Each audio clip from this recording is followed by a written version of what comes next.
Hi everybody, this is footage from the last couple of days, the random conversation about my struggles with menopause, and then I talk about my father and some of the, the pros and the cons about taking care of an elderly parent.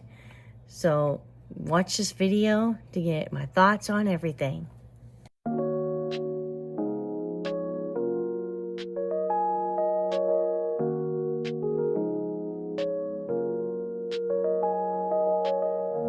Everything went well with my father's surgery. He's got an appointment this afternoon, but my son is going to take him for a follow-up on his surgery so that I can work, because I hadn't worked in like a couple days. Obviously Saturday I didn't work because of the snow, rain, weather, and yesterday I didn't work because by the time I got out of the doctor's office with him, it was too late.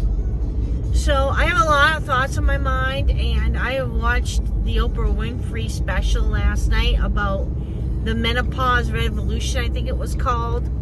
And it was quite interesting because I'm saying, yep, I have almost all those symptoms except for a couple. And I said, well, no wonder I got some brain fog, bad memory. But anyway, it explained a lot, even though I knew a lot of it already. Didn't really touch people with like autism and those things, but it's included, you know, that type of thing. So that discussion was interesting to watch.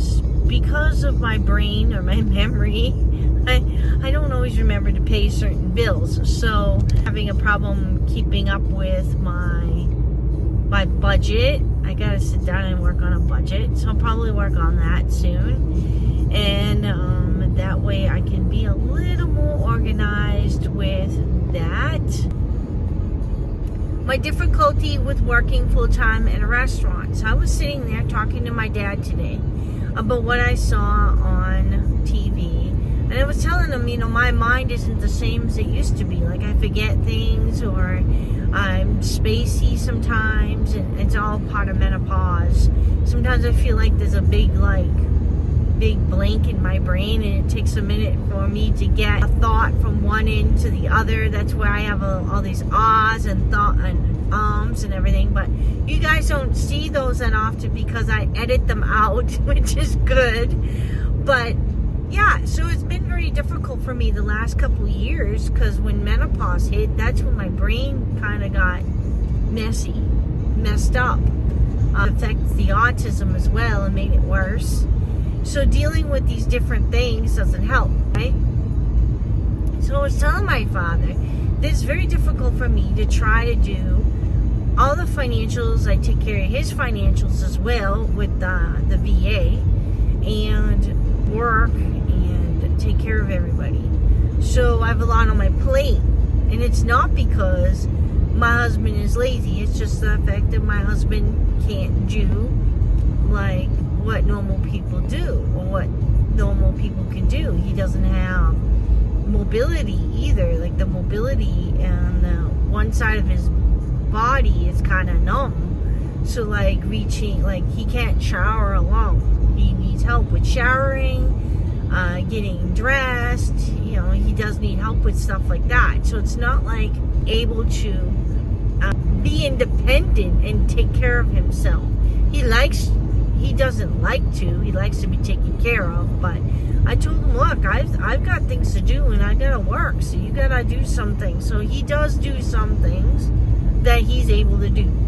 So today he's going to go with my son and take my father to the eye doctor for his follow-up, because I told them that not working Saturday and not working yesterday hurt our budget really badly. And they understood, you know. They understood it. And, you know, I'm not making any extra monies right now, but I am counting my blessings, thanking the Lord ahead of time for any extra cash or any extra monies that I do get. And so this is basically my job, and I do make decent money when I do it. So they said, yeah, you can do it all day. So I'm going to do it all day, because obviously, you know, we need money. And if I get monetized in this channel, which I'm hoping I do someday, and I will set up other ways of making money as well, and getting things organized, the bookstore and all that kind of thing, then yeah, it'll be a little bit easier. But for now, I'm going to do delivery as my income, and I do get help. Don't get me wrong, I do get help. Not state help or anything, but help from my family, my men in my family.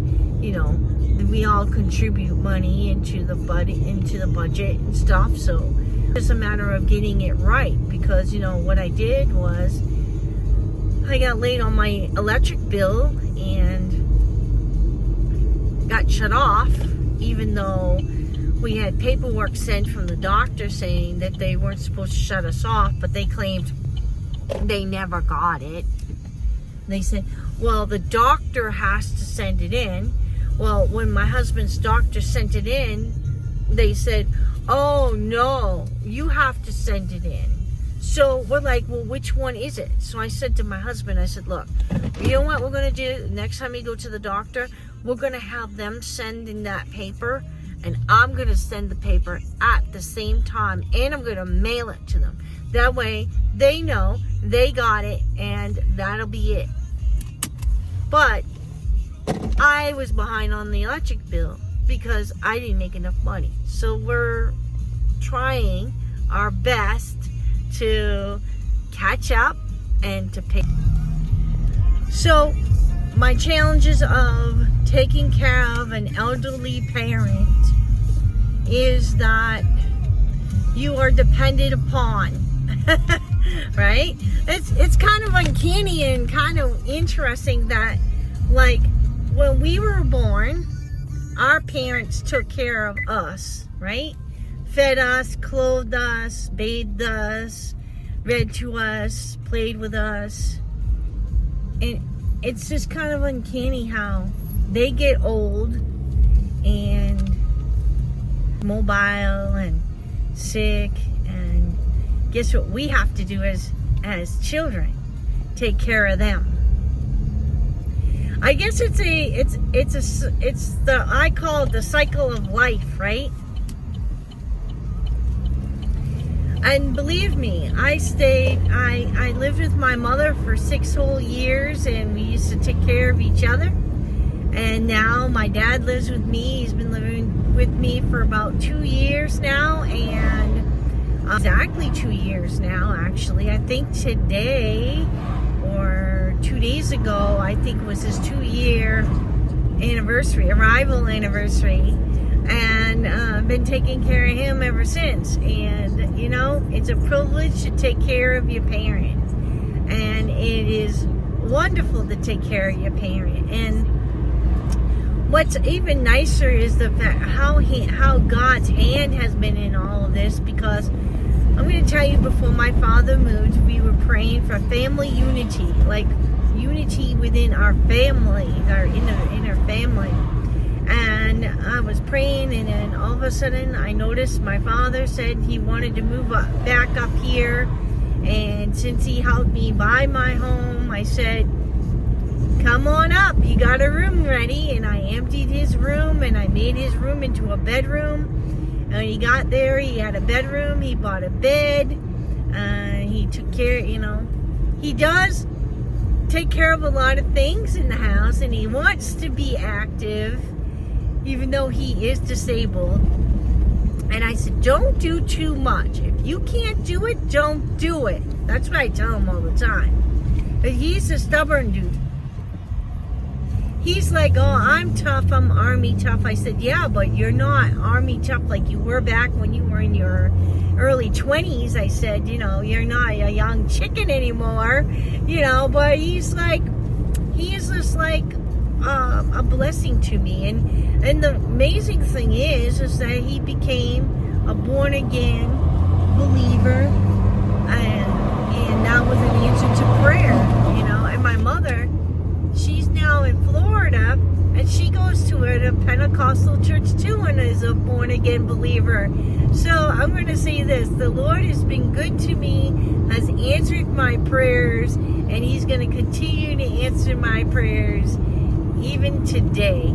And you guys have a great day. God bless y'all. And I hope to see you again soon. Bye.